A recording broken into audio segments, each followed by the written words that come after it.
Nutrición Imperfecta con Marta Mármol.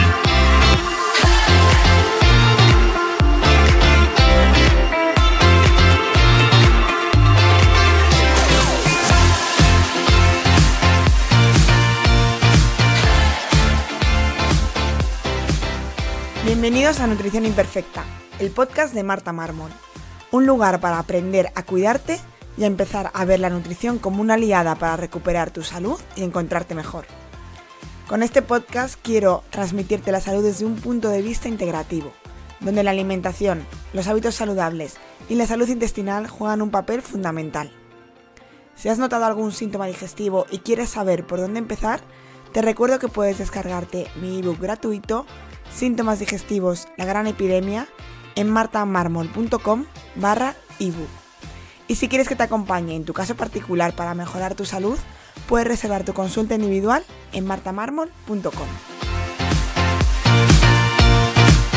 Bienvenidos a Nutrición Imperfecta. Hoy tengo conmigo a Dunia Mulet, que ya desde la anterior temporada quería que viniese y bueno, no se lo pedí y al final, casualidades de la vida, por Javi Maestu, que también fue invitado a este podcast, pues me puse en contacto con Dunia y aquí está esta temporada para hablarnos sobre un tema que me parece muy interesante y que se habla muy poco, que es la depresión y la microbiota, qué relación tiene pues este tipo de patologías o de enfermedades mentales con alimentación y hábitos de vida. Así que bueno, antes de meternos de lleno en este tema, muchas gracias Dunia por venir, por pasarte al podcast y cuéntanos y preséntate para quien no te conozca, pues quién eres, a qué te dedicas y cómo has llegado a dónde estás ahora. Muchas gracias, Marta. Bueno, antes que nada, gracias por invitarme. Es un placer estar aquí pudiendo compartir con toda tu comunidad y vamos a intentar, ¿no?, aportar valor y contenido que sea de utilidad para todos. Bueno, me presento, yo me considero, por no de alguna forma describirme a través de la formación, ¿no?, porque tenemos tanta tendencia a describirnos a través de la formación. En general me considero una mujer curiosa, multiapasionada, que disfruta mucho de vivir en el campo y de llevar una vida autosuficiente y conectada con la naturaleza. Aunque también, no te voy a engañar, me gusta mucho pasarme por la ciudad, ir a exposiciones, conciertos y a restaurantes buenos, ¿eh? O sea, que tampoco soy una ermitaña del campo, pero bueno, que me gusta mucho el contacto con la naturaleza y el tener mi huerto y toda esta parte. Esto como persona y como profesional estoy formada en psicología. Hice la formación específica en terapia familiar sistémica y luego tuve un brote de psoriasis, que en mi familia pues casi toda la parte masculina tiene psoriasis y otras enfermedades autoinmunes, y a partir de ahí me empecé a interesar por la nutrición y por la dietética y estudié el técnico superior de dietética con enfoque integrativo de Roger de Llúria, que muchos compañeros han estudiado también, que tienen el mismo enfoque que nosotras, y luego hice posgrado de coaching, estudié cocina terapéutica y ahora me quedan las prácticas para terminar el grado de nutrición, o sea que ha sido como... Sí. Ya estás, ya eres nutricionista, vamos, ya sí, no te queda nada. Sí, no me queda casi nada. No. Es curioso porque todos los que nos dedicamos a estas cosas acumulamos formaciones, es como que una sola no se necesita y hacemos... Sí. Un montón. Y te he hecho resumen porque también he estudiado otras cosas más alternativas y demás, pero bueno, ya tú sabes que empezamos a coger cursos, nos interesamos por un tema, luego por otro y es que es un mundo que no se termina. Es que exacto. Yo a mí siempre cuento que me agobiaba porque era cuando termine esto y ya he tenido que ir asumiendo con el tiempo que esto no se acaba y que hay que convivir con esa constancia de estar todo el rato formándote, porque es que además eso, cada vez que abres una ventana se abren 4 más, entonces es complicado. Claro. Y el viejo paradigma era estudias la carrera y te dedicas a esto ya de por vida y no te actualizas, ¿no? Y ahora el nuevo paradigma vemos que constantemente salen estudios, constantemente salen actualizaciones, constantemente tenemos que estar muy al día realmente para poder dar una atención a las personas que acompañamos, que esté al día, porque si no rápidamente nos desactualizamos sin darnos cuenta. Totalmente, sí. Bueno, pues vamos a meternos de lleno en el tema del que vamos a hablar. Y la primera pregunta es, ¿qué relación tienen, ¿no? ¿Qué relación hay entre alimentación y salud emocional, mental? Pues mira, muchísima. Y además te diría que a diferentes niveles, ¿no? Porque normalmente cuando hablamos de relación entre alimentación y parte emocional mental, hablamos de intestino, cerebro y microbiota, ¿no? Que es también por lo que me has invitado hoy a hablar aquí. Pero es que es mucho más amplio porque yo parto un poco de una visión que me ha dado la psicología sistémica, también la nutrición integrativa. Tengo como una visión de que en realidad todo está conectado con todo. Todo forma parte de todo. Nosotras luego vamos y trabajamos la parte digestiva o la parte hormonal y segmentamos para poder entender esa parte, pero la hormonal está relacionada con la digestiva, con la microbiota, con el cerebro, con todo. Y a partir de aquí, después sí que podemos ir segmentando, ¿no? Pues porque la alimentación nos puede afectar a nivel bioquímico, a nivel de déficits, microbiota, intestino-cerebro, podemos hablar también de la parte emocional de la alimentación. No me va a sentar igual un alimento que me cocinaba mi abuela cuando era pequeña que algo, ¿no?, mal presentado en una cola con 100 personas más esperando, ¿no? Las memorias que tenemos con alimentación, los traumas, el contexto, la cultura. Entonces, yo creo que nuestra relación con la alimentación va mucho más allá de la parte bioquímica y nutricional, sino que es, bueno, como un compendio de todos estos factores que se entremezclan entre sí. Sí, porque no es lo mismo alimentación, que es lo que tú dices, todo el acto de comer, que la nutrición, que ya es como nutrientes que absorbemos bioquímicamente, ¿no? Exacto. Podríamos dividir exacto. ahí. Ya que lo has mencionado, y como decías, es una de las cosas por las que te he invitado, ¿qué es el eje intestino-cerebro? Para quien no haya escuchado hablar de esto, ¿qué conexión hay? Pues mira, el eje intestino-cerebro comprende lo que serían el conjunto de vías de comunicación establecidas entre el tracto gastrointestinal y el sistema nervioso central, ¿vale?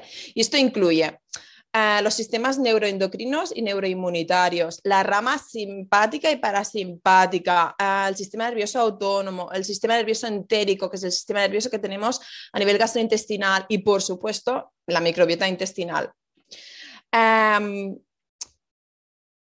Yo creo que es importante que la gente entienda que cuando hablamos, por ejemplo, del sistema nervioso entérico, este está formado por neuronas, ¿no? Nuestro sistema digestivo está revestido por una serie de neuronas y células gliales. Y esto es lo que estudia la neurogastroenterología, que es una rama muy nueva que seguramente de aquí veremos nuevos estudios súper interesantes. Y este sistema nervioso entérico, con todas estas redes neuronales, tenemos que entender que incluso tiene más número de neuronas que la médula espinal. O sea, imaginémonos, ¿no? Incluso he visto en algunos estudios que se relaciona como un mini cerebro, ¿no? Con la cantidad de neuronas como de un gato pequeño. Imaginémonos, ¿no? Entonces, la capacidad que puede llegar a tener y el conjunto de neuronas. Y estas neuronas que tenemos dentro del sistema nervioso entérico son capaces, a su vez, de generar hormonas, sustancias químicas, neurotransmisores, que son muy importantes para el equilibrio a nivel emocional y mental. Yo creo que hablaste de esto en el podcast del nervio vago, hablaste también, ¿no?, de toda esta parte. Seguramente sí. Bueno, yo tengo un problema que creo contenido y luego me olvido de lo que he hecho. Entonces, imagino que sí, porque al explicar el nervio vago y explicar qué es, que por cierto, bueno, pues os recuerdo que hay un episodio en el que explico cómo activar el nervio vago, pero que Dunia nos va a explicar qué es el nervio vago y qué tiene que ver con esto.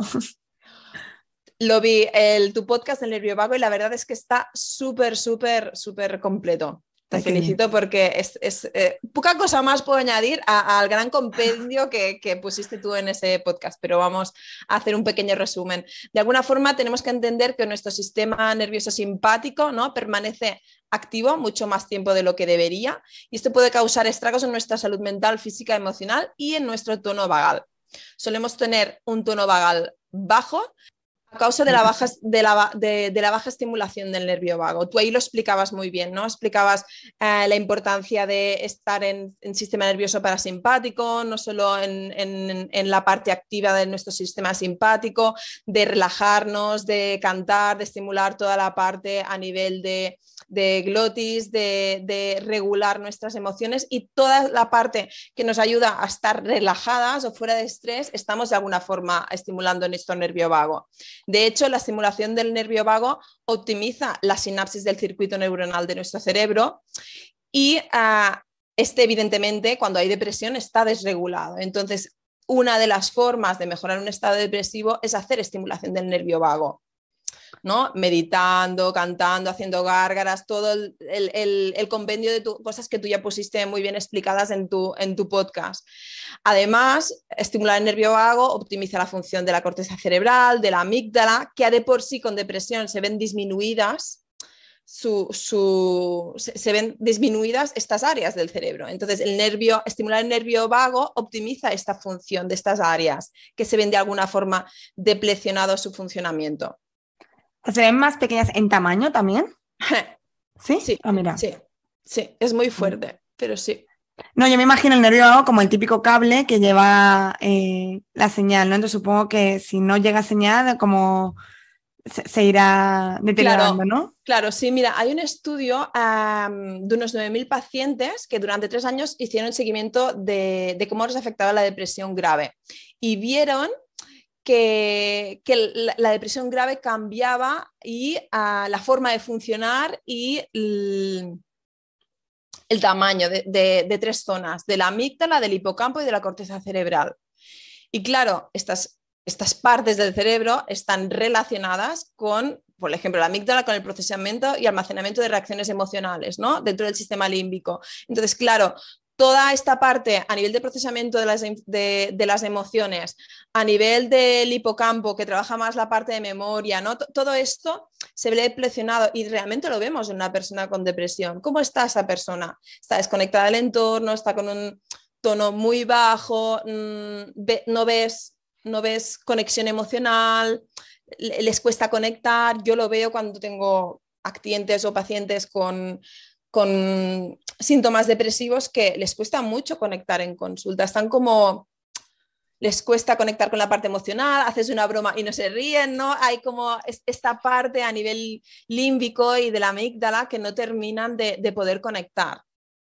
Sobre todo hablamos de depresiones más graves y a más largo término, ¿no? Porque todo esto depende del tipo de depresión también. Ya que nos metemos en el mundo de depresión, ¿se sabe cuál es la fisiología? ¿Se conoce el mecanismo, la causa de la depresión? Porque, bueno, como tú dices, es un espectro al final, porque evidentemente no todas las depresiones son, vamos, iguales, son completamente distintas cada una, pero ¿se conoce o se sabe por dónde tirar? Mira, la depresión al final es una enfermedad sistémica y para mí tiene un componente inflamatorio muy importante, un componente de neuroinflamación. Todo lo que te estaba diciendo de los neurotransmisores, ¿no? Afecta y también afecta a toda la parte de neuroinflamación, para mí es muy importante. ¿Qué vemos en una depresión? Pues vemos una persona con más tristeza, más desánimo, más irritabilidad, más baja autoestima y también con síntomas físicos, síntomas gastrointestinales, cefaleas, apatía sexual. Claro, aquí hay una desregulación, como decíamos antes, completa, ¿no? Muchas veces a nivel hormonal, puede haber déficit de nutrientes, puede haber toda esta mala conexión a nivel de intestino-cerebro, puede haber este déficit de neurotransmisores. Entonces, el mecanismo o la explicación fisiológica va a depender también mucho de la causa y de la raíz, ¿no? De la que venga esta depresión. O sea, que no hay una causa única, o sea, la consecuencia, que es la depresión, y es común en los síntomas que me decías, pero no, la causa puede ser distinta. Entonces, el tratamiento supongo que, sí. o el abordaje va a ser completamente en función a la causa. Sí, normalmente se relaciona como factores de riesgo estarían pues genéticos, ¿no? Porque claro, si hemos tenido antecedentes familiares de depresión, pues es más fácil que padezcamos una depresión. Pues como yo que tengo psoriasis y mi padre, mi hermano, mi tío tienen psoriasis, ¿no? Ahí hay una parte genética que se relaciona. De hecho, en gemelos iguales, un 70%, hay como un 70% de coincidencias, ¿no? De que uno y el otro lo tengan, que es lo que solemos utilizar en psicología para ver la parte, ¿no? de genética de las enfermedades mentales. Hay evidentemente lo que te decía, la parte bioquímica, neurotransmisores, serotonina, norepinefrina, dopamina, que se ven desregulados. También vemos mucho trastornos del sueño.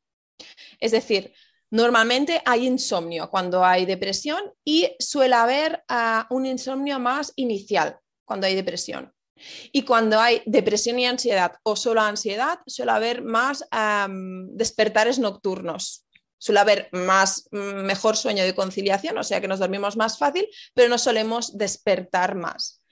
Que al fin y al cabo nos habla también de toda la parte del cortisol, ¿no? Y la melatonina, eso es que no están bien regulados, y cuando hay como la bajada de melatonina, el cortisol de esa ansiedad nos sube, y que esto en la depresión no pasa tanto, cuesta más como dormirnos.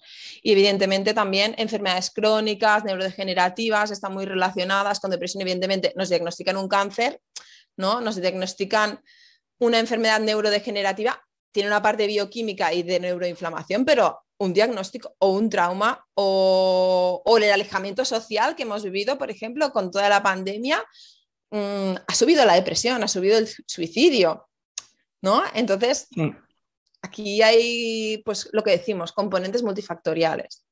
Y evidentemente también, esto no me lo quiero dejar, las mujeres tienen más tendencia a tener depresión porque somos más complejas a nivel hormonal, pasamos por embarazo, parto, menopausia, posparto, y claro, toda esta desregulación, pues se habla mucho también de la depresión posparto, ¿no? Que son estos periodos en que la parte hormonal es tan importante a nivel de esta sintomatología depresiva. ¿Qué conexión hay o qué relación hay con intolerancias, déficit de nutrientes, como hablabas antes, celiaquía y depresión, que también tiene bastante conexión? Pues mucha. La verdad es que mucha y muy fuerte. O sea, no conozco en consulta, no sé si a ti te pasa, Marta, pero no veo mucha gente con intolerancias o celiaquía que aún no se la hayan diagnosticado, contentas, felices y de buen humor y relajadas. No, no me pasa, no. No. De hecho, y mira, si me dejas te explicaré un caso que fue muy curioso. Yo estaba llevando a una chica en la parte de psicología, de psicoterapia, en su momento, por un tema de un TCA, y ella no tomaba gluten, pero sospechaban que podía ser celíaca y la invitaron, pues no, a volver a comer gluten para hacer todas las pruebas pertinentes, ya sabes, anticuerpos y demás, y hacer la biopsia y demás. Estuvo comiendo gluten 3 meses, yo le había dado la alta de psicoterapia ya, estuvo comiendo gluten 3 meses y volvieron pensamientos obsesivos, atracones, pensamientos alrededor del suicidio, todo el día llorando, todos los traumas del pasado le volvieron, fue muy heavy. Yo con ella aluciné porque dije, es que no he visto ningún caso tan claro, ¿no? Ha hecho todo el trabajo, habíamos reprocesado trauma, habíamos trabajado familia, ellas cerramos terapia con broche de oro, ¿no? Y había una celiaquía. ¿Cuántas celiaquias habrá detrás de depresiones tratadas ahora? ¿Cuántas? O sea, porque claro, pensamos que la celiaquía, mucha gente confunde la celiaquía con problemas digestivos directamente. Y es una enfermedad sistémica y mucha gente no lo nota a nivel digestivo y a lo mejor, aunque no esté perfecto, no tiene una diarrea cada vez que come gluten, ¿no? Claro. Y a nivel sistémico está afectando. Y si encima llevamos toda la vida, pues imagínate. Claro. Y me encontré con una mujer también que le dieron todos el DQ2, el DQ8, todos le dieron positivo, ¿vale? Con una ansiedad de toda la vida, depresión de toda la vida. Ya no dio tiempo a hacer biopsia porque ella ya llevaba pues bastante tiempo sin gluten y le dije, mira, yo no te recomendaría volver a comer gluten un montón de tiempo porque es que vas a pegar un bajón que es que vas a brotar, es que, ¿sabes? Y ella ya, bueno... Y casos así me encuentro y la verdad es que son heavies, y aunque nosotros no sabemos la teoría, hasta que no vemos a la persona y a la clínica y vemos el caso, no, es como que no terminamos de ver incluso el abasto que puede llegar a tener. Sí, totalmente. Es que es lo que decíamos, que la depresión, evidentemente hay causas, pues una pandemia, un duelo que te puede cursar con periodos de depresión, pero no siempre es solucionar un trauma o tal, que hay muchos problemas sistémicos que hay un psicólogo muy famoso, que no voy a decir nombre porque es lo que quieren, que hacen estas declaraciones de que la depresión solo te la curas si tú quieres, cosas de estas así como muy... Y dices, bueno, es que hay cuántas causas hay detrás de una depresión que son a otro nivel y no son a nivel saber gestionar las emociones, que por supuesto... Esto hace mucho daño. Si la gente que toda la gente que tiene depresión se pudiera curar a sí misma la depresión, no habría depresión, que la gente no quiere estar en depresión. Exacto. Eso lo que fomenta es el sentimiento de culpa, ¿no? Responsabilidad mayor. Sí. Y no todo el mundo tiene los conocimientos ni está en el momento para hacer ciertos cambios. Por eso estamos nosotras también, para priorizar, acompañar. Claro, porque también eso es importantísimo en consulta. Yo la teoría me la sé, pero también me la sé para mí y no la cumplo al 100%. ¿Por qué? Porque me conozco y sé en qué punto estoy. Y eso también hay que, en consulta es como, vale, muy bien, te voy a contar la teoría y ahora pasamos a la práctica, ¿no? A ver qué podemos hacer o a qué estás dispuesto. Y sobre todo en este tipo de pacientes, pues que eso, las ganas, la motivación, pues muchas veces no es lo que más tienen, ¿no? Sí. Y a veces hay ganas y motivación, Marta, pero hay tanto perfeccionismo que nosotras tenemos que ver y poner orden, porque si no, esa persona se nos puede radicalizar y ahí podemos entrar con mucho cortisol, estrés, ¿no? Exacto. Y no, tampoco interesa. Sí. No es, hay que conocer al paciente para saber de qué pie cojea, ¿no? Hacia qué lado normalmente nos vamos y poder poner eso, derivarle al término medio que al final. Sí. ¿Qué relación tiene con microbiota? Que la hemos mencionado, pero no... ¿Qué se sabe? O sea, ¿qué estudios hay? Porque en la microbiota sabemos que cada vez hay más estudios nuevos, es muy reciente. ¿Y qué estudios hay que relacionen microbiota con depresión? Mira, para mí, la depresión y la microbiota la englobaría también dentro de no solo microbiota, sino también tener en cuenta todo el tema de permeabilidad intestinal, partiendo de ahí. ¿Vale? Es decir, si tenemos una barrera intestinal con hiperpermeabilidad, no permeabilidad, sino hiperpermeabilidad, que es cuando no tenemos la barrera agredida, cuando no hay, las vellosidades están todas, ¿no? Y el paso de todos los productos a sangre y moléculas es mucho más grande, genera esa respuesta del sistema inmune, genera el leaky gut que se dice en inglés, y eso genera a su vez una neuroinflamación. ¿Vale? Esto ya hay varios estudios, lo que te decía antes, toda la parte de neurogastroenterología se está estudiando mucho, y de estudios que nos hablen de una cepa que sea realmente interesante en depresión, también en ansiedad, es el Lactobacillus rhamnosus. Así que hay estudios que podamos decir, este sí.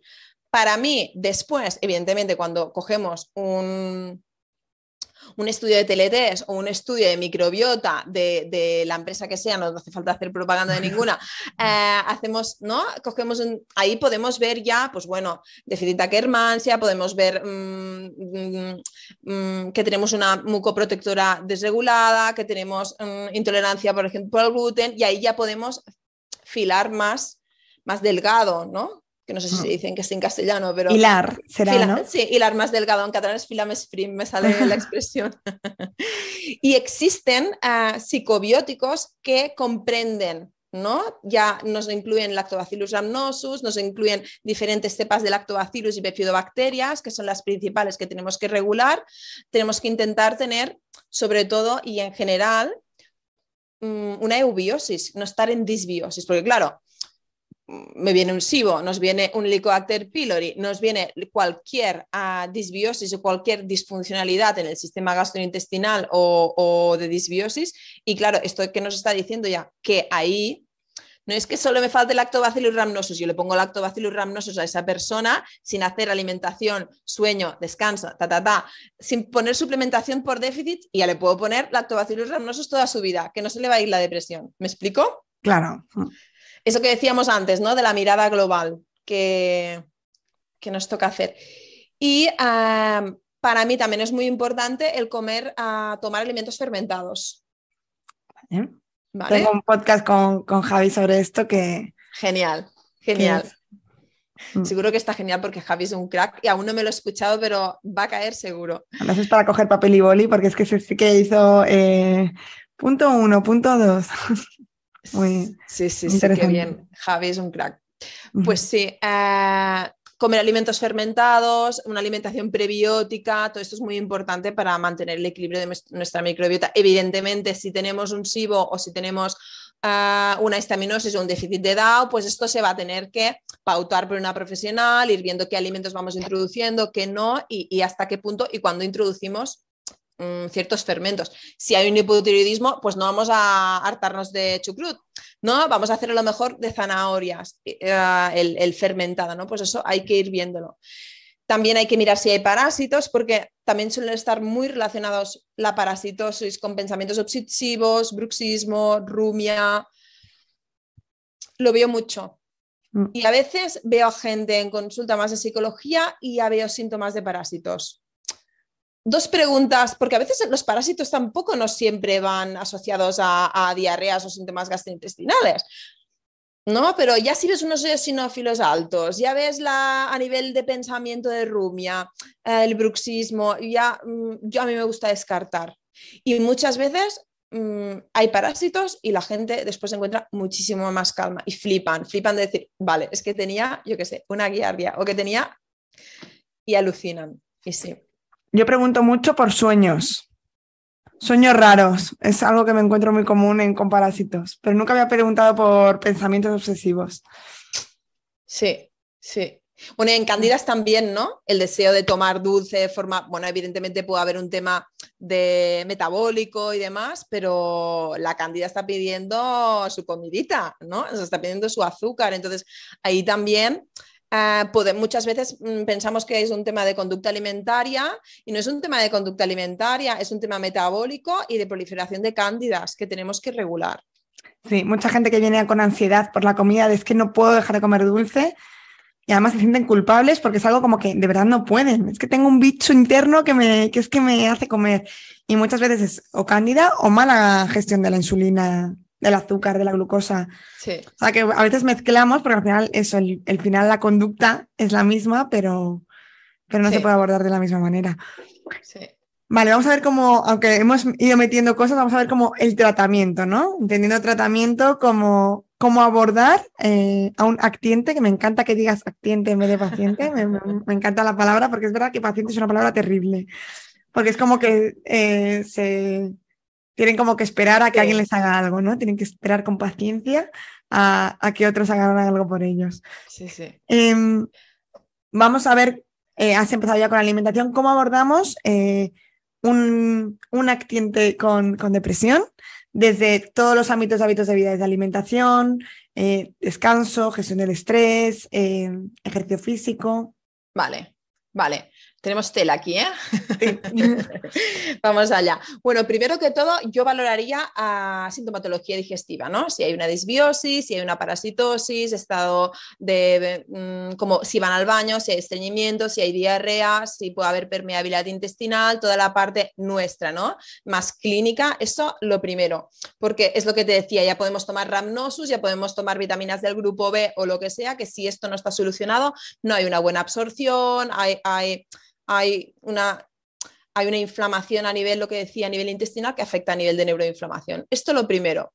Después, recuperar la integridad del intestino permeable o el leaky gut, lo que decíamos.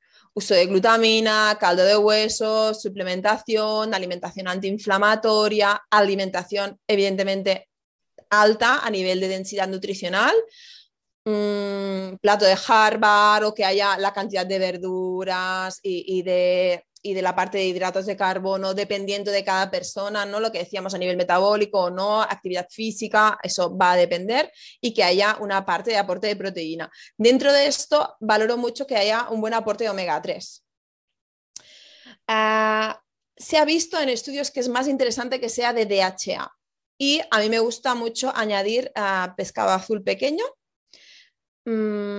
mariscos, el hígado también es interesante, o las carnes de pasto tienen más contenido en omega 3 y luego tenemos las fuentes vegetales que son de más difícil absorción porque es el ALA, no el DHA, se absorbe en mucha menos cantidad. No sé si tienes un podcast de esto, pero también es un mundo el omega 3.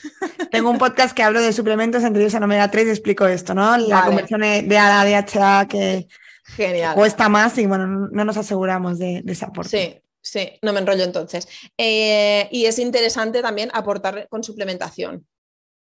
Sí. ¿Vale? Un DHA que sea bueno a base de triglicéridos, ¿sí? Que sea de buena absorción y que sea de un producto de calidad. Porque a veces cogemos el omega 3 del supermercado de moda. Ese omega 3 te va a hacer pip. Cógete unas sardinas antes que ese omega 3, por favor. Exacto. Y sobre todo porque a mí me pasa muchas veces que me dicen, mando un omega 3 y me dicen, he encontrado este más barato. Y digo, es que justo en el omega 3 no busques que sea barato porque nos tenemos que asegurar primero cantidad, calidad y que les hayan retirado metales pesados, que cuando se obtiene de pescado pues tienen mercurio y nos tenemos que asegurar que lo hayan retirado. Entonces, bueno, al final esto se paga y tiene que ser, o sea, no tiene por qué ser el más caro, pero tenemos bueno, que mirar buenas marcas, tenemos que de mirar equilibrio. buenas marcas. Yo incluso en su momento me hice un Excel de todas las buenas marcas, lo que valía la cápsula, el gramo, la parte de HA y EPA, como, y dije, Yo lo vale, tengo. tengo también, ¿no? Tengo estos 3 identificados que dependiendo de la persona, y se lo explico, le digo, mira, con esto vamos a hacer una inversión económica, pero Claro. vale la pena, vale la pena. Y ahora tenemos que hacer esta inversión aparte de lo que comas de pescado azul, ¿no? Pero sí. Vale, el omega 3, pues lo tenemos clarísimo, ¿no? Sí. Alimentación antiinflamatoria, lo que te decía, evidentemente también evitar azúcares, procesados, grasas trans, toda esta parte es súper importante, que es no solo voy a comer antiinflamatorio, sino que voy a intentar no comer proinflamatorio. Exacto. O sea, ¿No? una alimentación antiinflamatoria tiene que tener las dos cosas, ¿no? Quitar lo que nos inflama y potenciar aquello que nos ayuda a desinflamar. Sí, que esto a veces, si hay una mala relación con la comida, es el punto, ¿no?, que yo me encuentro en consulta, que a mí acude mucha gente esto con una mala relación con la comida, difícil, ¿no? Vale, voy a nutrir el comer emocional o la parte de cultura y de familia, pero bueno, tenemos que encontrar un equilibrio, no te puedes comer el pastel de tu abuela a lo mejor todas las tardes para merendar. A lo mejor si la vas a ver una vez cada 2 semanas, pues ahí pues te comes un cachito, ¿no? Y trabajamos esa parte de no estresarnos por estar diciendo que no es nuestra abuela y a la vez podemos tomar una parte proinflamatoria que somos humanas. Exacto. Porque muchas veces pensamos en lo que decíamos antes, ¿no? La teoría perfecta de alimentación, pero el no comerte ese pastel te está generando un estrés que es inflamatorio totalmente. Entonces, bueno, pues Claro. tiene que haber un equilibrio en lo que te gusta y también que cuando te tomes ese pastel lo disfrutes, sea un placer, sea algo Exacto. que no te lo coma. Y estamos hablando de una persona con depresión, ¿no? Al fin y al cabo, si comes este trozo de pastel que le ha hecho su abuela, le aporta felicidad, serotonina, aunque estemos generando con el gluten permeabilidad, con el azúcar, ¿no? Lo que sea, pero tenemos que estar continuamente mirando este equilibrio, sí, como muy bien dices. Vale, esto a nivel alimentación más o menos yo creo que lo hemos cubierto. A nivel del resto de cosas de estilo de vida, ¿qué es en lo que más podemos poner importancia o peso? Mira, para mí es muy importante el descanso. Sin un adecuado descanso, una buena regeneración, estar más o menos, ¿no?, en contacto con la naturaleza, la luz solar, todo el tema de ritmos circadianos es súper importante porque podemos dormir 8 horas, pero irnos a dormir a la 1. Que ahora no es lo mismo irnos a dormir a la 1 que a las 10:30 o a las 11. Dormir cuando son horas de luz que cuando son horas de noche. No es lo mismo irme a dormir después de haberme pasado 3 horas jugando a un juego de la PlayStation, ¿no?, que irme a dormir después de una lectura relajada con una luz tenue un poco roja. Todo esto es súper importante para regular melatonina, cortisol y todas, ¿no?, todos los neurotransmisores que hemos hablado antes. Contacto con la naturaleza, exposición al sol. Por favor. Vitamina D a tope. Vitamina D es que súper importante y no solo tomarnos la vitamina D en pastillas, sino contacto con el sol, el contacto con la tierra, el grounding, el estar descalzos en la tierra, el tocar tierra, el estar en el huerto, toda la parte social, de relación, de entorno. Cuando estamos en una depresión tendemos que a encerrarnos en casa, a no salir, a estar solas, a estar, ¿no?, en un punto de lavidad y de desconexión del entorno. Entonces es interesante, en la medida de lo posible, ir saliendo, contactos seguros, con gente que nos sintamos cómodas, con gente que sintamos conexión. No hace falta exponernos a un concierto, irnos al Sonar o al Primavera Sound, ¿no?, porque no es el mejor, no estamos en ese punto, ¿no?, pero a lo mejor ir a tomar un café con una vieja amiga con la que te sientes cómoda es muy importante si estamos ir saliendo, ¿no?, porque en una depresión tendemos a ir encerrándonos, ir quedándonos en casa y es muy importante las relaciones sociales para nuestra salud mental. Somos seres comunitarios, en tribu, y es muy importante. Es que además es justo eso lo que dices, es más difícil porque es que es justo hacer lo que no te está pidiendo el cuerpo. Y es lo que te va a venir bien. Entonces, muchas veces eso va en contra de la naturaleza, ¿no? Eso ocurre mucho en problemas mentales, que es que justo lo que te pide el cuerpo es justo lo que no te viene bien. Entonces es hacer un esfuerzo extra, pero bueno, sí, de hecho, en los baños de bosque, salir a la naturaleza es de las Exacto. terapias que más beneficios han visto en cualquier patología. Es que es muy... Y vivimos completamente desconectados de la naturaleza en ciudades. Es que si te fijas, Marta, es todo lo ancestral, ¿no? Sol, tierra, agua de mar, contacto con tribu, contacto con plantas. Sol. Sí, es que es no contacto con contaminación o disrupción endocrina. O sea, en realidad sería tan fácil como decir, haz todo lo posible para volver a tus raíces ancestrales. Que no se puede, tienes un parque, pues ve al parque. Tenemos Claro, que buscar un poco la forma. Que no siempre está reñido con disfrutar de algunas cosas que ha dado la pues, comodidades, pero es que la mayoría de las comodidades llevadas al extremo son las que nos enferman, porque ascensor, mando a distancia, calefacción o aire acondicionado, que te regula también la temperatura, que también ayuda a los ritmos circadianos. Claro. Conexión, o sea, internet y fuera de contacto social, transporte, o sea, todas las comodidades que nos podemos beneficiar de ellas, llevadas al extremo nos enferman en el fondo. Sí. Y entrevistaste a Luke, sí. ¿no? Que te habla de respiración, que te habla de toda esta parte. Él es un crack en todo el tema de exposición al frío. Y la exposición al frío también la recomiendo mucho. También. Es que hice el curso con él de el método Wim Hof. Sí. Pero como había hecho muchas entrevistas sobre el método Wim Hof, que no lo hablamos un poquito, pero sobre todo hablamos del poder que tiene la respiración porque al final es lo que decía él, es la mejor herramienta que tenemos, incluso la única que tenemos para poder cambiar el sistema nervioso central de simpático a parasimpático, cómo respiramos en función de qué queremos hacer, activar, relajar. Y no sabemos, o sea, respiramos todo el rato, pero no sabemos respirar, ¿no? Yo siempre comparaba esto con comer, comemos todo el rato y no sabemos comer. Pero es que respirar es más, porque respiramos más veces. Sí. Y tampoco sabemos. Entonces, bueno, pues entrar en contacto con todas estas cosas nos ayuda a intentar, bueno, vivir un poquito más de lo que vivíamos como de forma ancestral. ¿Y de movimiento? Movimiento, por supuesto. Ejercicio de fuerza, tener una buena masa muscular. Al fin y al cabo, el ejercicio físico es un antiinflamatorio natural, ¿no? Entonces, ¿qué hemos dicho antes? La depresión, para mí la depresión es más un estado de inflamación y la ansiedad la relacionaría más con temas relacionados con nervio vago, producción de GABA, toda esta parte más.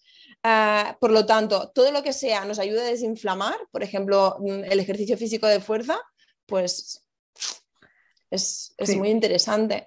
Que además, ¿qué pasa cuando hacemos ejercicio? Normalmente lo hacemos con alguien, salimos a la naturaleza, nos toca el sol, a lo mejor pasamos frío, pasamos calor, ya volvemos a estar en las mismas, ¿no?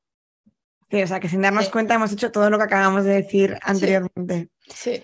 ¿Existe algún nutriente en concreto que esté relacionado con, o sea, ¿existe algún déficit que sepamos que está relacionado con problemas de depresión? Sí, sobre todo las vitaminas del grupo B suelen estar bajas en personas con depresión. Yo pongo mucho el complejo del grupo B y miro también B12, ¿no? Que muchas veces también sabes que puede estar baja la B12 por falta de comer proteínas, permeabilidad intestinal y demás, pero un grupo B es muy interesante ponerlo. También es interesante valorar minerales como zinc, selenio, yodo, litio y cromo, ¿vale? Que de hecho la terapia con litio es una terapia que se hace en depresión. Mirar también si hay anemias.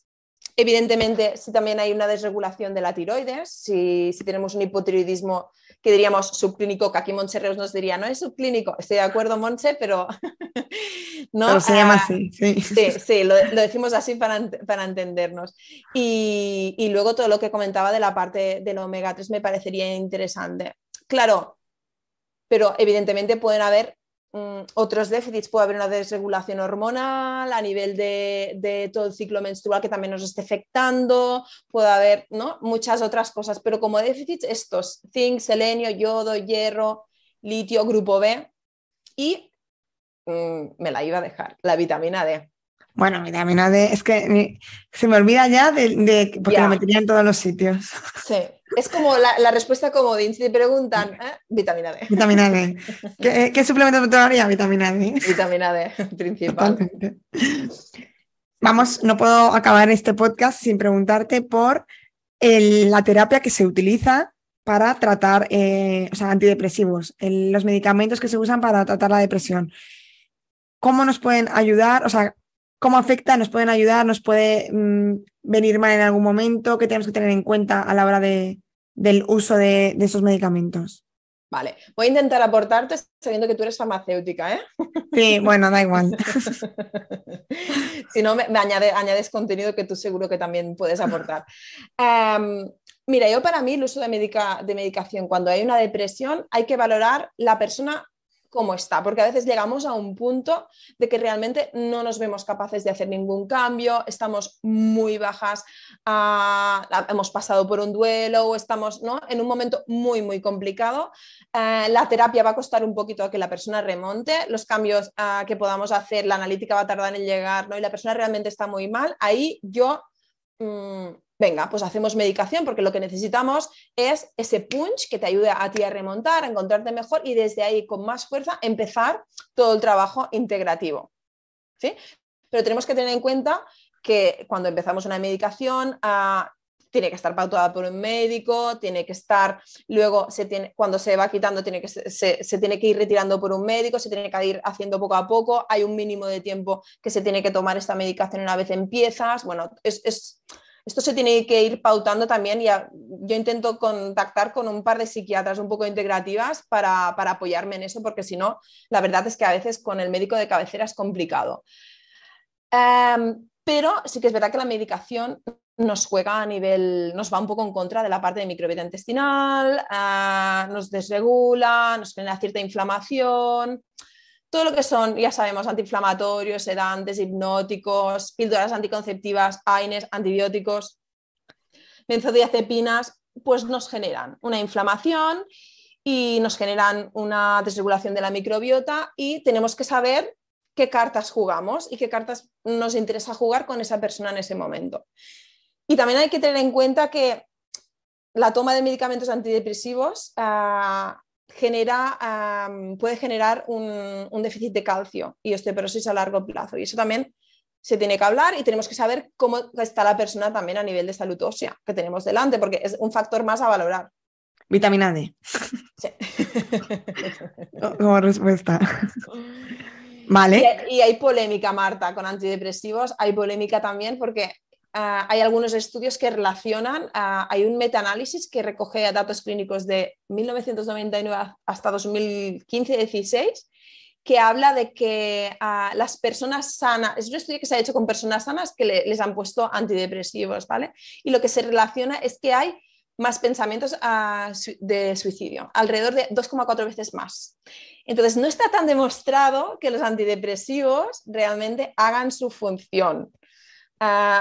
Bueno, esto es muy controvertido, ¿eh? Pero bueno, sí. Yo estoy ahí mirando, viendo qué pasa, yo continúo trabajando con médicos con una visión integrativa a ver qué podemos hacer y también a veces intento pautar otras opciones de suplementación que nos puedan ir bien. Claro, hay muchos estudios, hay muchas vertientes también de opinión, porque ya sabemos que los estudios, en el fondo, pues al final se sacan unas conclusiones. Para todos gustos. Y busques lo que busques, encuentras un estudio. Entonces, claro, también hay que tener eso en cuenta. Entonces sí que hay muchas vertientes de algunos estudios que no demuestran beneficios frente a placebo. O sea, al final los medicamentos lo que se mide se hacen diferentes grupos en un estudio, simplificando. A algunos se les da placebo y a otros se les da el medicamento. El placebo tiene efecto placebo, que está escrito, todos los medicamentos lo tienen y todos los medicamentos tienen pues un beneficio simplemente por el hecho de pensar que nos estamos tomando algo que nos va a mejorar. Entonces, lo que tenemos que encontrar con el medicamento es que haya un beneficio sobre el grupo de placebo. Entonces, esta diferencia es la que en algunos metaanálisis o en algunos estudios no se ve como que sea sustancial como para tratar, ¿no? Pero bueno, lo que tú dices, hay que ser cautos, hay que ver y aquí hay opinión. Son cosas que por ahí vamos oyendo, yo voy mirando, yo continúo, ¿no?, con mi forma de trabajar, pero estoy atenta a lo que se va diciendo porque, bueno, son casos delicados y tenemos que estar atentas cuando recomendamos. Sí. Y luego también el efecto nocebo, que también como esté el paciente, ¿no? Porque si el paciente piensa que tomarse ese medicamento le va a hacer fatal, o sea, le va a venir mal. Ya, bueno, si te lo está diciendo de primeras, no lo vamos a intentar porque es que entonces también cómo lo recibe el paciente, ¿no? Y cómo lo va a asumir. Sí. Y luego creo que también tenemos herramientas con suplementación, con psicobióticos, en las que podemos trabajar en casos pues, más leves o no tan urgentes, que podamos empezar a apoyar, pues lo que decía, psicobióticos. También yo trabajo mucho con plantas, pasiflora, melisa y demás en extractos, dependiendo, ¿no? Pues la pasiflora me funciona muy bien para rumia e irritabilidad, la melisa más para relajar, después podemos trabajar también con melatonina, ya sabes, ¿no? Para ir regulando toda esta parte hormonal. Y el azafrán también se ha visto que es muy útil en temas de depresión. Yo lo estoy empezando a probar y me está funcionando bien con algunos actientes, entonces, bueno, por ahí está. No sé si tú qué haces así. Yo azafrán sí que lo he usado bastante. De aquí también aviso, la hierba de San Juan, que es lo típico que se usa mucho, no lo uséis, sobre todo si estáis con medicamento, porque interacciona muchísimo con todos los antidepresivos, antipsicóticos, sí, todo. Y es lo típico que se manda mucho, a lo mejor vas al herbolario y pides algo y te dan eso. Y es una lucha porque me lo encuentro mucho en consulta, sí, de gente que está tomando eso por su cuenta. Entonces, bueno, pomelo. El clérigo hay que ir con mucho cuidado con el sí. Pomelo, hierba de San Juan es como mis enemigos en esto porque sí, interaccionan con todo, entonces yo lo quito siempre. Hay que mirar. Pero el azafrán sí que lo uso bastante. Muy bien. Y muy bien. Te iba a hacer una pregunta y se me ha ido, así que bueno. Ah, sí. Meditación, no la hemos tocado. ¿Cómo afecta la meditación o cómo ayuda en el tratamiento? Es que es fundamental. La meditación, ya sea formal o informal, ¿no? Porque hablamos de meditación y parece que nos tengamos que sentar en flor de lota encima de la montaña mientras se pone el sol y cantar 3 ohms ¿no? Y que suenen... No. Meditación puede ser simplemente, puede ser informal, puede ser estoy paseando y me fijo con las piedras, con las plantas, con lo que hay a mi alrededor, me lavo los dientes y me los lavo conscientemente, me ducho conscientemente, cocino y cocino conscientemente, y como, sobre todo en nuestro ámbito, comer y cocinar conscientemente para mí es fundamental. El mindful eating es fundamental porque es estar con el sistema nervioso parasimpático activado, que es como tendríamos que estar siempre que comemos, y desde ahí comer con todo el sistema gastrointestinal receptivo y produciendo las sustancias que necesita para hacer la digestión. Entonces, la parte de meditación es que es fundamental porque nos pasamos el día en cortisol, en estrés, huyendo. ¿Cómo vamos a mejorar nuestra salud mental y emocional desde ahí? Es que es imposible. Tiene que haber tendríamos que estar mitad del tiempo en una parte y mitad del tiempo en la otra. Si te paras a pensar, dormimos 7 o 8 horas, ¿no? El resto de horas, las otras 4 o 5 horas del día, ¿conseguimos estar 4 o 5 horas más en parasimpático, relajadas? Yo no. No, estamos todo el día a full. Por eso yo insisto mucho venga, la comida que sea lo más consciente que podamos, sin tele, que haya incluso pues 20 minutitos si podemos de siestecilla, que del camino al trabajo no lo hagas mirando el móvil o escuchando las noticias con todo lo mal que va todo en el mundo, ¿no? Intentemos tener esos espacios durante el día para ir corregulándonos, porque si no, llega al final del día y nos tenemos que tomar la melatonina, el azafrán, el psicobiótico, el no sé qué, y luego queremos como poner el freno de mano, ¿no? La suple me lo va a arreglar, ¿no, chata? Durante el día nos tenemos que ir corregulando. Y yo misma muchas veces me desregulo y digo, venga, Dunia, céntrate, organízate mejor el día, vuelve a ponerte tus espacios, que yo tampoco soy muy de meditación formal, soy bastante informal porque soy una persona bastante activa. Intento buscar pues esa comida consciente, hacerla fuera de casa con un plato bonito, mirando, ¿no? a mi alrededor, y si me cuesta más, por ejemplo, hacer una meditación formal de mindful eating, porque es fundamental. Es que si no estamos aquí ahora no nos enteramos ni de lo que le pasa al cuerpo, ni a la mente, ni a nuestras emociones, y desde la inconsciencia no vamos a poder arreglar nada.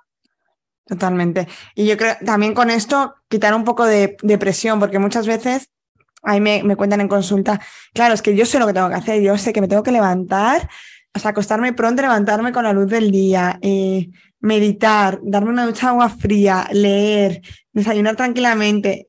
Claro, tienes 2 hijos, tienes que llevar, o sea, de repente llega la vida real y dices, ya, es que no puedo hacer nada de esto, ¿no?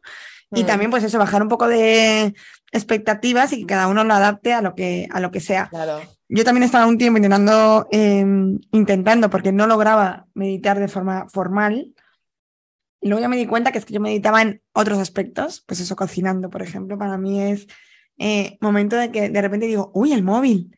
Hace que no miro el móvil, también yo creo que estar Claro, usando las manos, estar con las manos claro. manchadas, que es como el momento en el que desconecto totalmente y estoy concentrada en lo que estoy haciendo y al final es eso, meditar es eso, que es lo que más cuesta. Sí, Entonces también sí. eso, bajar expectativas y que la gente no se agobie. Sí. O incluso puede ser, he estado en la cola de un supermercado y me han pasado delante y me han contestado mal y eso me ha generado una emoción y me he quedado mal. Y después, mucha gente, ¿qué haría? ¿No? Pues me pongo la música a tope, me pongo a mirar el móvil, me pongo a hablar y me desconecto de esa emoción. Jolín, en ese momento, si luego tienes que hacer un trayecto al coche, apaga la música, párate un momento, haz 2 respiraciones y date cuenta del nudo que tienes aquí en el pecho o de cómo te estás sentando a nivel de estómago. Si hace falta, sacas aire así fuerte un poco, ¿cómo se dice esto? ¿Te limpias? Te sacudes, te limpias un poco y te das cuenta de qué emoción está ahí. Porque nos pasamos el día evitando las emociones que tenemos y los estados de malestar y eso genera más malestar añadido. Claro, porque sobre todo las emociones más negativas, así más que vemos como más malas, ¿no? Que supongo Sí. que tú me dirás que no hay emociones ni buenas ni malas, pero para que nos entendamos, Sí. las emociones así que nos producen más rechazo, es como que si las evitamos no existen. Y es todo lo contrario, porque las dejamos ahí. Y yo esto se lo veo a mucha gente que es como, Claro, no hablar las cosas, no, no, no pasa nada, no pasa nada. Bueno, sí que claro. pasa y se puede hablar y Claro, y esa persona puede llegar al final del día y le ha pasado eso en el supermercado, luego se ha peleado un poco con su pareja, le ha contestado mal a su hijo, el compañero de trabajo le ha dicho no sé qué, ha evitado el contacto emocional o el darse cuenta de cómo eso le afectaba ¿no? y tomar conciencia y llega al final del día y no se puede dormir y no sabe por qué. al Por final es eso, conectar. claro, por eso es importante que haya momentos, y eso lo hablo bastante en los grupos que hago de Mindful Eating, es importante meternos unos momentos de presencia. Incluso a veces les digo, cuando vayas a cagar al baño, vayas a hacer caca, ahí pues sí que tú ni móvil ni nada, tú consciente, sintiendo tu cuerpo, ¿no? Cómo evacuas y sintiendo ese, porque también nos queda un descanso, ¿no? Y coger ese momento, coger el momento de lavar los dientes, el de la ducha y el del desayuno o el de la comida, y ahí ya tienes unos momentos de hello, ¿cómo estás, Dunia? Sí. ¿Cómo estás, Marta? ¿Cómo ha ido el día? ¿Cómo te has quedado después de que te haya contestado esto esta persona, ¿no? Y vale, pues me doy cuenta, gracias mente, no me enredo con los pensamientos, estoy aquí ahora y voy a disfrutar de la comida o lo que sea. Sí, sí, yo no me acuerdo a una de mis pacientes le decía medicación o no me acuerdo, le pusimos un nombre porque era como, tenía sus hijos y era como cuando te metes en el baño y cierres el pestillo, ese es tu momento. También es triste que es como no encontramos, pero es verdad, hay veces que no se encuentran momentos y hay que forzarlos y decir, mira, esto es para mí. Sí, Y a veces es sí. el momento de ir al baño, pues Por eso es importante, por ejemplo, esto que has hecho tú, ¿no? Con esta paciente o actiente, poner este orden, porque lo que decías antes, ¿no? Los actientes o los pacientes nos dicen, yo me sé toda la teoría, pero no hago nada. Por eso, cuando acuden a consulta con nosotras somos capaces de ver el contexto y decir, pues venga, de momento, cagar consciente solo, ¿no? Y a lo mejor tomarte una info por la noche y ya tenemos suficiente de momento, vamos a construir el hábito y luego tú ya lo vas a ir integrando. No tenemos que hacer todos los checks porque si tuviéramos que hacerlo todo perfecto, qué horror. yo no trabajaría, la verdad. Yo No tampoco. podría trabajar. Tendría que estar todo el día de paseo, con la naturaleza, con los perros, con los Exacto. amigos. Oye, que a mí no me importaría, Pero aún no nos hemos jubilado, de momento nos toca no, trabajar. es queda demasiado. Vale, pues ya para terminar, yo creo que ha quedado. No sé si antes de terminar y hacerte las preguntas que siempre hago, ¿hay algo que quieras añadir que creas que se nos hemos dejado por ahí? No, Yo creo que ha no. sido muy completo y creo que ha sido una charla bastante enriquecedora para quien la escuche. Así que voy a Gracias. hacerte mis últimas 3 preguntas que siempre hago. Esto es a modo curiosa, que tú has dicho que eres curiosa, así que me vas a entender. Siempre pregunto, bueno, ¿cuál fue el detonante de tu cambio de, pues, en hábitos, en alimentación? Si lo hubo, imagino que sí, porque al final venimos de una cultura en la que no comemos como lo hacemos Sí, ahora, ¿no? sí. ¿Cuál fue el detonante ese cambio? Pues para mí fue la psoriasis. yo estaba de Erasmus terminando la carrera de psicología en Italia y estaba comiendo pizza, pasta, bueno, tenía incluso 2 pubs debajo y me invitaban incluso a las copas, todo. Y tuve mi primer brote de psoriasis que fue muy heavy porque fue en gota y fue por todo el cuerpo y a partir de ahí ya empecé a decir, venga. A partir de ahí empecé con todas las terapias psicológicas habidas y por haber, pensando, claro, como buena psicóloga, esto tiene un componente emocional, energético, mental, ¿no? Pero después de haber hecho un montón de cosas y darme cuenta que había más, es cuando me empecé a meter y a probar un montón de tipos de alimentación, que si la antiinflamatoria, que si la IP, que si el vegetarianismo, veganismo, probé todo. Hay unos largos, hay unos cortos, he probado absolutamente de todo y luego es cuando dije, venga, Dunia, fórmate, que esto te mola mucho. Y empecé con el técnico superior y hasta el día de hoy. Y también por una parte, mi motivación era porque mi familia ha tenido psoriasis y después ha tenido artritis psoriásica. Claro, entonces ya era como, venga, quiero mejorar mi psoriasis, pues que además no quiero llegar a tener artritis reumatoide psoriásica. Y entonces era como... Y de hecho ahora casi no tengo psoriasis, tengo un par de plachitas aquí detrás de las orejas, muy bien controladas, sabes que, claro, al no tocar el sol y no tener las de la cabeza son bastante difíciles. Y tengo estas y ya está, y lo demás está súper controlado. Entonces, todo gracias, pues bueno, hacer lo mejor que podamos dentro de lo que hemos dicho, que no lo hacemos perfecto. Exacto. Sí. Ahora mi pregunta clave, ¿dónde estuviste de Erasmus en Italia? Salerno. Ah, yo en Palermo. ¿Ah, sí? Sí. Casi, qué guay. Pero no. Qué guay, me encanta Palermo. Yo no lo he superado aún, hace muchos años y yo sigo viviendo en mi año de Erasmus. ¿Sí? Vale, siguiente pregunta, cuéntanos algo que hayas aprendido últimamente. Y esto es, aunque no tenga nada que ver con esto, ¿eh? Como persona curiosa que encanta la vida. Pues mira, te diré que el grounding, porque el otro día me miré la película de Earthing Movie, que lo compartió una compañera y yo siempre oía hablar, ¿no? Y de hecho yo voy siempre descalza por casa y salgo al campo porque vivo en el campo descalza, pero no había como pensado de, me puedo poner mi escritorio debajo del algarrobo y tener los pies en el suelo, no había pensado en eso, o puedo ir descalza por mi huerto, no había pensado en eso. Y al ver la película, jolín, se me han abierto... Veo como aún más el potencial terapéutico del grounding y tengo ganas de investigar. También me han recomendado un libro, lo voy a leer y a ver, a lo mejor me vuelvo una loca del grounding y el earthing y empiezo a recomendar a todo el mundo como el... Bien, bien. Y ya para terminar, así que sí, recomiéndanos a algún profesional de la salud que te guste y para conocer a más gente y hacer esto un poquito más grande. Pues mira, te diría a Marc Vergés, que fue mi maestro, que es un nutricionista para mí de los más buenos que tenemos en España. No tiene Instagram, no tiene redes sociales, pero es una de estas personas frikis, que se sabe todos los estudios, que cuando haces una formación con él está todo al dedillo. Y tuve la oportunidad de hacer las prácticas con él y estar en el consulta y aprendí un montón. Y cuando saca algo, yo allí que me voy, que me apunto seguro porque soy fan. Pero sí que da formaciones y eso. Sí, da formaciones. Vale, sí. Vale, lo dejaré escrito en la web y cotillaré porque yo no la conozco. Genial. Y ya para terminar, ¿dónde podemos encontrarte? Redes sociales, correo, contacto, cosas que haces. Pues mira, yo sobre todo soy activa en redes sociales, por stories y así, no colgo tantos posts, pero donde realmente soy activa es a través de la Alimen Letter. Tengo una newsletter que escribo de lunes a viernes y ahí pues comparto cosas que entretienen un poco serían como unos stories escritos de Instagram donde comparto parte de mi vida, mis reflexiones y mis historias y ahí también es donde a veces pues comparto contenido. Me gusta mucho hacer encuestas porque en su momento también trabajé haciendo encuestas y monto a veces encuestas, preguntas y me gusta mucho interaccionar con la gente y si se quieren apuntar es solo entrando en mi web duniamulet.com y ya la página inicial ya puedes entrar en la newsletter y te regala mi libro de recetas antiinflamatorias, o sea que solo por el ebook de recetas antiinflamatorias, que es el recopilatorio de todas mis recetas, pues ya a lo mejor les puede interesar. Lo voy a dejar todo en las notas del programa en martamarmol.com para quien quiera, que muchas veces luego me preguntan ¿cómo me pongo en contacto con...? Está todo ahí. Y lo dejaré enlazado para que os vayáis a descargar el libro. Yo tengo el libro porque yo me apunté en su momento a la Alimen Letter, yo estoy ahí, yo me la leo cada día. Gracias por eso. Pero lo que te he dicho además antes, acumulo un montón de información que luego no miro, pero a estas cosas sí que me gusta.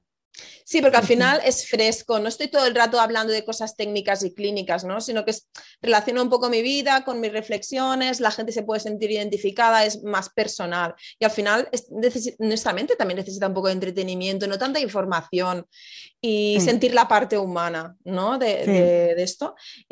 Para información tenemos tu podcast también, que está genial para ir escuchando, que a mí tu podcast, ya te lo decía antes, ¿no? Y todo el tema de escuchar me encanta. Sí. A mí también. Pues muchas gracias, Dunia, un placer, me ha encantado y nada, como esto yo espero que dure mucho, como siempre os digo, espero verte por aquí en otro momento hablando de otro tema que tenemos un montón. Muchas gracias, ha sido un placer y nada, muy contenta de estar aquí aportando para tu comunidad y nos vemos más adelante, vamos hablando. Adiós. Gracias. Y hasta aquí el episodio de hoy, es uno de estos que se nos hacen largos, pero a mí se me pasa el tiempo volando porque creo que ha sido bastante interesante. Como siempre te recuerdo que todas las notas del programa las dejo disponibles en martamarmol.com, que hemos hablado de muchos episodios que ya tengo, que hacemos referencia a ellos, así que te invito que si los vas escuchando poquito a poco te los dejo como apuntados y con el link para que puedas ir a escucharlos. Y como siempre, que si quieres apoyar este contenido, puedes dejarme tus 5 estrellas en Apple Podcast, tu me gusta en iVoox, que te suscribas a YouTube, también me puedes puntuar en Spotify, que eso es relativamente nuevo, ya lleva unos meses. Y como siempre, que si este contenido te resuena con alguien y crees que le puede resultar interesante, que se lo envíes para poder llegar cada día a más gente. Nos escuchamos en el siguiente episodio aquí, en Nutrición Imperfecta.